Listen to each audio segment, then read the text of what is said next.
Welcome to the Frugal Gardener's Garden. This is lesson 1. This is my very first series on gardening for beginners. I call this series the Confidence Builder's Garden. This is something that I've been wanting to do for a while.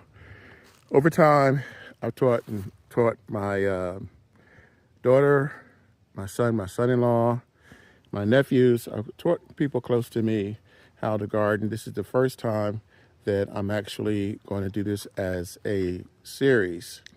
Before I get started, I think I should tell you a little bit about myself. I live in the hills of West Virginia. I've been gardening my entire adult life. I started posting videos on YouTube in 2016. That's 10 years ago. I posted over 500 videos. And the theme for most of my videos is gardening on a budget. I also do a series called Gardening Over 40. So again, this is the first time. I'm in my mid-70s, so that gives you an idea of how long I've been gardening. I've been gardening my whole adult life. And this is my current project. But enough about me. This is about you. This is about getting you guys started. I recently read up on this because I wanted to have my facts straight. As if you subscribe to this channel, you know that I do a lot of research.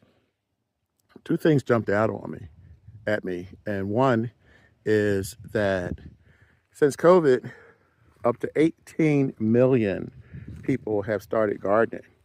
18 million. But out of that 18 million, up to 40% have already quit. And there's a variety of reasons why people quit. So what I've decided to do is give you the 5 biggest mistakes that people make when they first start gardening, which I guess contributes to them giving up. And the second thing that jumped out at me is that the average gardener, I suppose they're speaking about gardeners in general, even gardeners who've been doing this for a while. The average gardener spends $750 a year on gardening. That blew me away. I was not expecting that. This series, I'm going to give you a list of 7 things that you actually have to have and a few things that it's optional. But I guarantee you, it's not going to cost you anywhere near $750. It's not even going to cost you $100. So let's get started. So as I just mentioned, the number one thing that jumped out at me was cost. This is, I've kind of put together a little demonstration of some of the things that you're going to need. I'm keeping this minimal. A lot of content creators, a lot of gardening content creators, they throw all this stuff at you, and you spend all this money. And if you decide that gardening is not for you, if you're in that 40%, we have to get that number down, by the way. If you're in that 40%, then you're going to be even more disappointed because you spent all this money for all this stuff, and basically it ends up just sitting in the shed or in the garage and not being used. So, like I said, as I mentioned, we are talking under $100. And if you have some of these things already, then it's going to cost you even less. So I'm going to run through these real quick. You're going to need a watering can, not just any watering can. You want the shower spout type watering can. This waters more evenly, and it helps you to prevent from overwatering until you get accustomed to it, until you get used to it. You need something like this so that you can control how much water you're putting on your plants. The spray bottle, this is one of the things that I was saying to you is optional. I use this in the beginning for my seedlings because this way you save water, and you also have more control over how much water you're using Yes, in the beginning, you're going to be checking your plants more often. I check mine on a daily basis. You can check them every other day to make sure that they don't need watering. These are spades, and you can get them in different sizes. This happens to be from a set, and a lot of times people will buy the set that comes with the claw. Well, they used to call these claws, but now I guess they're getting fancy, and they're calling these rakes. So rake, claw. This is also optional for beginners. Eventually, once you get into a traditional garden, you're going to need all these things. But just to start in the beginning, then you probably will be fine with just one of each of these. The next thing is a shovel. You're going to need a small shovel. You don't need anything big or heavy or expensive. I have one out here somewhere. I have a couple. And I'm going to need it because I'm going to mix some soil in a minute.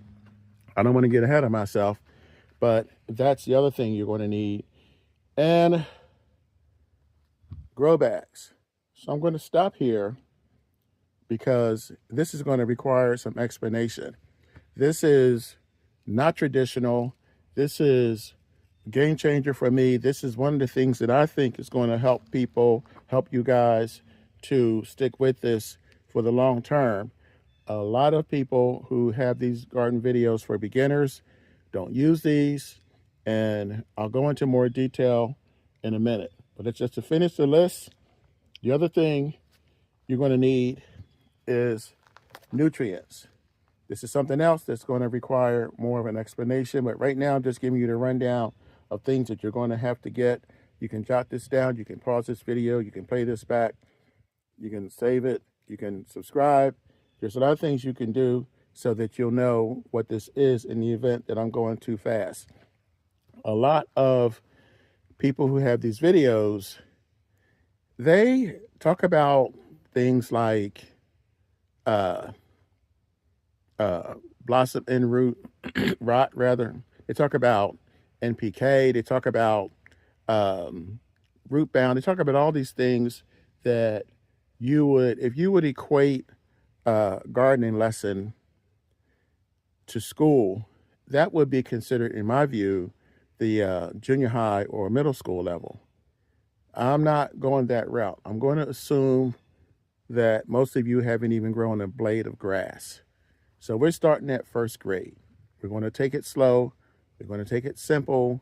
And I encourage you to ask questions and comment at the bottom of this video because, as I said, this is going to be a series. This is going to go on for several weeks. I do have my regular videos that I post if you want to check those out. But those are videos that drop on Mondays. These are going to drop on Thursdays, unless, weather permitting, in case there is some issue with the weather or I have a personal issue, then Mondays and Thursdays are the days that my videos come out. And like I said, Thursdays will be for these beginning videos. So the other thing, and this is sort of kind of optional, and these are labels. These are very inexpensive. You can get 100 of these at a time, and I'm pretty sure they're not even $10. One of my subscribers recently commented that you can use alcohol and rub these off at the end of the season, put them away, and use them again next spring. So the last thing, and this is leading me right into what I want to talk to you guys about next, is compost. This is what I use. This is black cow. It is actually manure. For years, I avoided this like the plague. I thought, like cow manure, wow, it's going to stink. It's going to be, funky. It's going to be dangerous with the chemicals. And then I actually researched it. This has been processed. And when I say processed, I mean it's been heated. It's been, they've put this, you can look in the back and it says, on the front rather, where it says all natural and it's low odor. I don't smell anything. This bag is open. I opened this recently. This bag has been open in the house, in my laundry room. So it just looks like regular compost. I don't have any stock in this company. They're not paying me.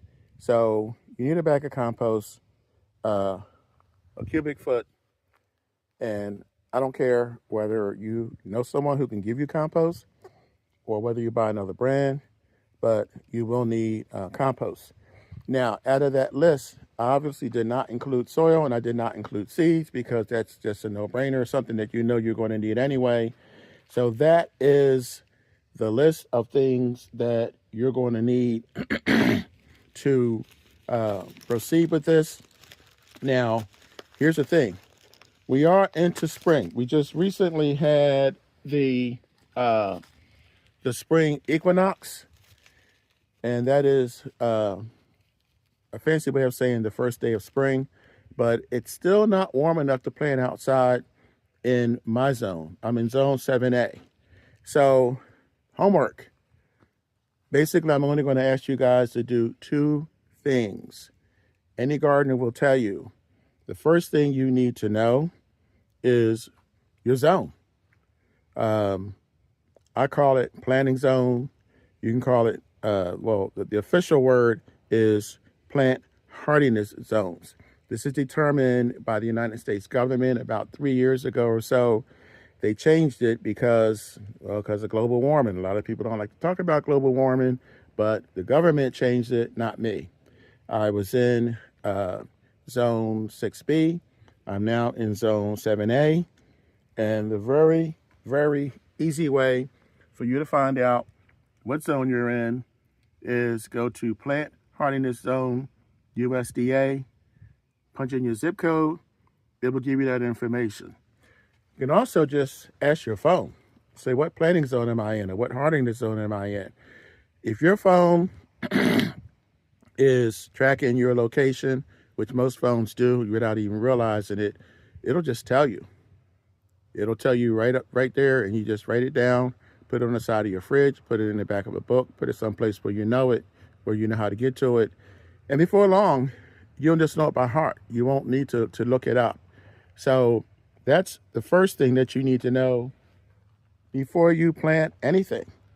And the second thing I'm going to ask you to do, like I said, I'm keeping this super simple because I want to build you guys' confidence.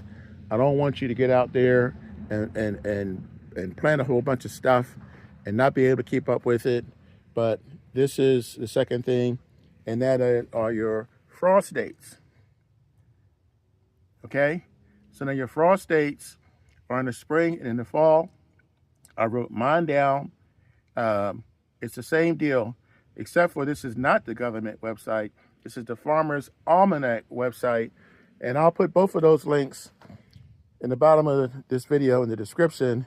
So you don't have to write that down. Just click on the link. It'll take you to the government website to find out what zone you're in. And you go to the Farmer's Almanac, click on the link, put in your zip code. It'll tell you the frost dates. These dates obviously are not exact. We had a freak storm the other night that was not predicted by the weather service. Surprise. So yes, it is possible that you will get frost after April the 26th in zone 7A. Yes, it is possible that you may go longer than October the 25th before you have your first frost date. So based on this information, I know I have roughly 181 days before I plant anything. So going back to my original sheet of the 5 things, the 5 mistakes people make, the first being people overspend. I still have no idea what they spend $750, unless they're buying fruit trees. I don't know why they're spending that kind of money. The second thing is location, which takes me to the solstice. So let's take a look over here. It's a little bit afternoon. This is where my sun comes up now. This is where my sun comes up in the spring. This is the first week of spring. So this sun by the time we get to the end of summer, it's going to be over here. It's going to rise over here. Now, when we go into the solstice, the equinox, December 21st, the longest day of the year, that sun is going to rise over here. It comes into my bedroom, as a matter of fact. And so from here to here, there's a misconception. A lot of people think the sun rises in the same spot every day. That is not true. Why am I telling you this? Why is this important? This is important because if hypothetically you have a garage here, you have a big tree, you have a scrawny little couple trees here, but you have a big oak tree, a big maple tree, a big fruit tree, that's going to block this sun. So when you first plant, if you're basing it here and you go, oh, this is a good spot because this is where the sun comes up and I can get sun here all day, and you plant your first garden here, you may have a problem if by the time what you grow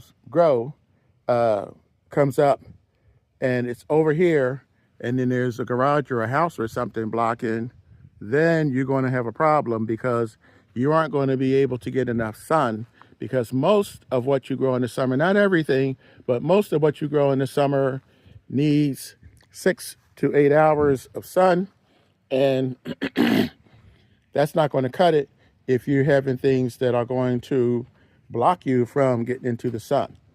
Well, how do we solve that problem? How do we tackle that problem? This is where I diverge from a lot of other content creators, a lot of other people who teach people how to garden. That's where I come in with these guys. Your first garden is not going to be in the ground. It's going to be in a grow bag. This is a 10-gallon grow bag. This is something that has been gaining the popularity for like the last, 7 or 8 years. This is a pack of 6 grow bags, and I think it cost me under $20. Now, I'll give you extra pro tip for free. Try not to use black, not in the summer. For the same reason why people wear white and light colors in the summer, black attracts the heat. So if you use black, if that's all you have, then fine. I do still use some of my black containers. But if you use black, you're going to draw the heat, and that means you're going to have to water more often. And if you start getting into heat waves, you're going to have a problem in terms of having to water more often, because that's what's going to attract the heat. I'm going to give you guys a while before I go into which colors I would suggest that you use, because I don't want to complicate this video. And right now, I'm going to give you a chance to order some of your supplies before you actually begin to plant. But speaking of planting, that's when we go into the third thing. Everybody's going to tell you, well, not everybody, a lot of people, this is what I did with the frugal daughter. I call him the frugal daughter, the frugal son-in-law, the frugal nephew, because we all follow the same method of planning, which is to save money. If you check out some of my other videos, you'll see that's my thing. You don't have to spend a whole lot of money to garden unless you want to. If you have pots already, then save that money. You don't have to spend money and go out and buy new pots. You don't have to have grow bags. But the reason why I want you to have grow bags is because now if you put your plants here and everything's great, and then the sun moves or somebody blocks this area, if you're in the ground, you're basically screwed. Your only option would be to dig everything up and move it somewhere else. This is one of the common mistakes of first-time gardeners. They plant where the sun is at the time that they plant. They don't plant where the sun is going to be. So, why grow bags? Well, they're inexpensive, they're sturdy, and they're easy to move. There's handles on all these. So, you can just pick them up and move them to wherever they're going to be. Now, I've referred to your first garden several times because I'm hoping that this is going to be a lifetime thing for you. So if you put your grow bags in a certain spot and they work out fine, 2 3 months, whatever it is, I mean, there are certain things that's going to take you. If you're growing, let me see, Jamaican sorrel, it's going to take you about 5 months. If you're growing eggplants, it's going to take you more than 3 months. So there's a lot of things that you can grow that's going to take you quite a bit of time. The suggestions I'm going to offer you are going to take considerably less time. But getting back to my point, if you grow in a certain area and it works out for you, then the next time you plant, you know you're good to go. You know you can plant in that area. But if things become a problem, then you know the next time when you do decide to plant in the ground, you know exactly where to go. That's the beauty of using these bags. You can continue to use them, or you can go into the ground once you know if it's going to work out for you or not. So I still use these. I don't use these for that purpose. I use them because they're convenient. I use them because they're cheap. I use them because it's easy to water. So that is, to finish that up, that's the reason why I'm asking you guys to consider using grow bags. So, super simple. We've covered cost, which is 1, location, which is 2, 3 is soil. This is just basically run-of-the-mill topsoil. I should say, I'm saying run-of-the-mill, it's Scott's, but whatever kind of soil you buy, it's just going to be basic soil. And the combination, the mix is going to be 2 bags of soil to 1 bag of black cow or 1 bag of compost. You can do 3 bags to 1, but for purposes of this video, since you guys are just starting out, I'm trying to keep it super simple. 2 bags, 1 bag. The only other thing you're going to add to that is a cup of this all-purpose organic soil.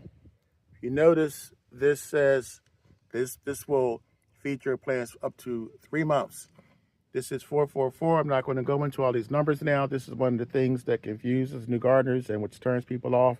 So this is the reason why I'm going all-purpose for this. So 1, 2, 3. That's it. That's all you're going to put in there. And I'm going to show you in a minute the, I guess you can say the finished product. I'm going to mix all this together for you. I'm going to put it in one of the grow bags so that we can start to plant. Number 4, one of the biggies, another one of the biggies is expectations and over planning. I've seen new gardeners, God bless them, they get enthusiastic and they're like, I'm going to plant all this stuff. And they grow a boatload of things, or they attempt to grow a boatload of stuff. And when they get out there, they realize it's not as simple as they thought it was going to be. They realize that it is more work than what they thought it was going to be. You can't just water once a week. You can't just water whenever you feel like it. So I would advise you not to do more than 5 or 6 plants to begin with until you get your feet wet, until you get acclimated and see how much you can handle. Most of you guys are still working and you have children. So, well, that's a good idea. You can get the children to help you. But basically, you're talking about expectations of overplanting. When I say overplanting, it's not just the amount of space that you plant, it's the amount of seeds that you put in that space. So that's something else that you need to watch, and I'll go over that in a second. So that's 4. 5 is watering. That takes me back to this. People underwater, people overwater. It's quite simple. Basically, stick your finger in the soil, and if it goes down to the knuckle, the first knuckle, and it's still dry, that means you need water. If it goes down to the first knuckle and you feel moisture, that means you don't need the water. People overwater, and that's another reason why I'm asking you to get these instead of using a hose. Hoses are convenient. People have garden hoses out, and they basically just take the garden hose and have no idea how much water is going into that plant, and that's when you can also run into problems. So what I'm going to do now is mix this soil, and I'm going to fill up one of these grow bags so that we can plant something, because I'm going to give you, I believe I wrote down 5 things that you can plant that is going to take you 2 months or less. I'm actually going to give you the times that it's going to take for these to grow. And what I have done here is, this is the mixture of compost and topsoil. I filled this probably about 80% of the way, and I stopped so that I can show you guys what it looks like. I'm going to plant these seeds here. I'm going to put a label in this. Ordinarily, then I would water it, but we're supposed to get rain for the next 2 days. At least we're going to get rain on Friday. So I'm going to just leave this where it is, primarily because here's the sun that I showed you earlier, and it rose over here. It's going to go over here. It'll be behind this house by around 4 o'clock, but that means that from around 6 or 7 in the morning to around 4 in the afternoon, I'm going to get sun. So that's a good 8 hours a day. So I'm real happy with the position that it's in. And this is the spade that I showed you guys earlier. So let me just finish filling this up, and then I'll show you what I have decided to plant. Originally, I was going to plant this bok choy. That's why these seeds are out here. All these seeds are tiny, which means that you barely have to cover them. This was my other choice. I'm still going to probably fill this red back up here. There's a reason why I picked red and purple. The bees like, I believe it's the purple, and the hummingbirds like the red. I'll double check that. But at any rate, I came across this that I purchased not too long ago. This was about $8.50. So if you're not sure what you want to plant, this is a nice choice. Well, I got this on sale. If you follow my channel, you'll learn that I get pretty much everything on sale. If it's not on sale, I'm usually not interested unless it's something that I have to have. So let's go over the list. Now, bush beans can go in here. Remember now, you should get at least a 10 gallon grow bag. Once I had a 30 gallon grow bag, which was huge. So you get in 5, 10, 20, there's all different sizes now. This is what I suggest you get for your purposes. Now you may say, this is not a garden. No, this is just one pot.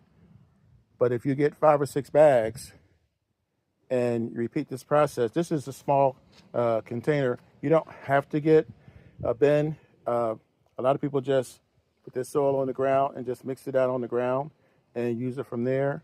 But if you plant 4, 5, 6 of these, there's your garden. And again, you have it above ground, so you don't have to concern yourself with, oh, I messed up, I put it in the wrong place. So back to this, bush beans, only 50 to 60 days. Lettuce, that's right, I have 7 different varieties of lettuce here. 40 to 60 days, that falls within my time limit. 60 days, why am I selecting things you can grow in 60 days? Because that's the other thing. New gardeners, well, old gardeners too, but especially new gardeners, they get impatient. We live in an impatient world. Everybody wants everything now. That's the reason why fast food restaurants and fast food by takeout and everything is so prevalent because we want everything yesterday. So I didn't want to pick anything that was going to take 4 or 5, sometimes even 6 months. In the next video, so this is a reminder, if you don't see anything on this list that you don't like, the next video, I'm going to do the in-ground stuff. I'm going to do stuff like carrots and things that you can plant, stuff like radishes that you can plant. But the rule, anybody will tell you, if you're not going to eat it, don't plant it. A lot of people will plant stuff because it's pretty. They'll plant stuff because it's popular. They'll plant stuff because it's easy. But what good is it if you're not going to eat it? With the price of things these days, this is the reason why we're getting a lot of new gardeners, because people are trying to offset their groceries, and I can't blame them. So number 3 on my list is kale. It goes a little bit outside that window, so it's 50 to 70 days. I'm trying to keep it to 60, so this may be a little bit over. The most popular one is spinach at 45 to 50 days. So you can grow quite a bit of spinach in here. And again, we're not just talking about one. This is just for the purpose of this video, but you can actually fill up as many of these as you want. And the last one I mentioned already was bok choy. So there's a list of things that I suggest that you guys plant on your first time out. Remember, this is an introduction. This is your confidence builder. Basically, I firmly believe, and I've done this before, like I said, with friends and relatives, if you grow something the first time and you're successful, then you are probably going to do it again. You're probably going to be willing to come back again. Because of the fact that we're just getting into spring, and we're talking 2 months, this is what, late March, so April, May, then you still have the whole summer, June, July, August, September, to plant again, to plant in-ground, to plant more things, and to even plant things that you are will be more comfortable with planting, let's say, at that time. So before I put these in, I'm just going to go over real fast. Number 1 was cost. Number 2 was location. Number 3 was soil. Number 4 was expectations and overplanting. Number 5 was watering. And I threw in patience. So like I said, basically you're going to open these. You're going to spread these just maybe about 3 inches apart. And then you're going to barely cover them. The larger the seed, the deeper you plant it. The smaller the seed, the closer you want it to the sun, because if you plant it too deep, it's not going to break through. And then at that point, I would normally water it, but like I said, we're getting ready to get all this rain, so I'm not going to water it. But I'm going to show you how it looks when I'm done.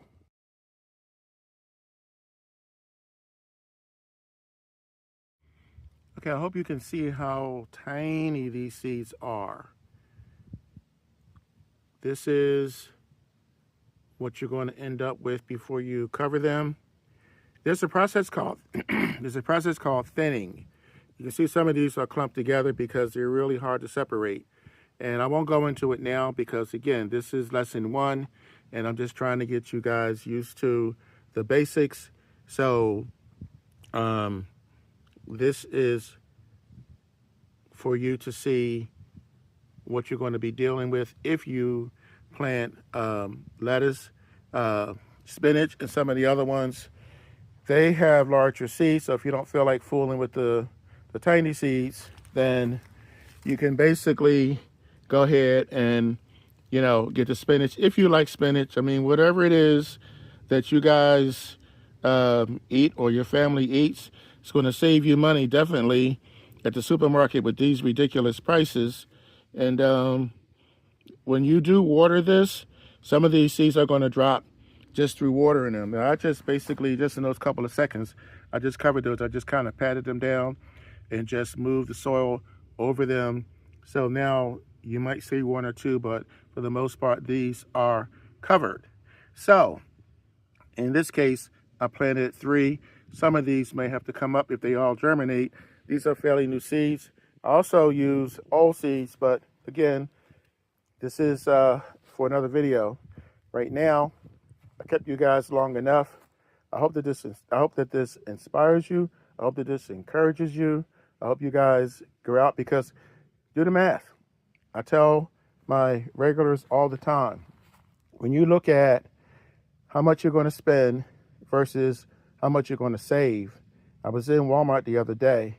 A head of lettuce, $2.14, I believe, for one small head of lettuce. Ridiculous. Highway robbery. I don't know how they get away with it, but on the other hand, it was just sitting there. I didn't see anyone buying it. So at any rate, this is how it's done. And we're going upward and onward from here. If you guys have any questions, as I said, post your questions below. I will put the link in here. I am not very great. I'm getting better on adding these links because these videos are made a couple of days in advance most of the time. So I'll put the link for the Farmer's Almanac. I'll put the link for the Department of Agriculture, so you guys can get your frost dates, so that you guys can get your zone dates, your zone numbers.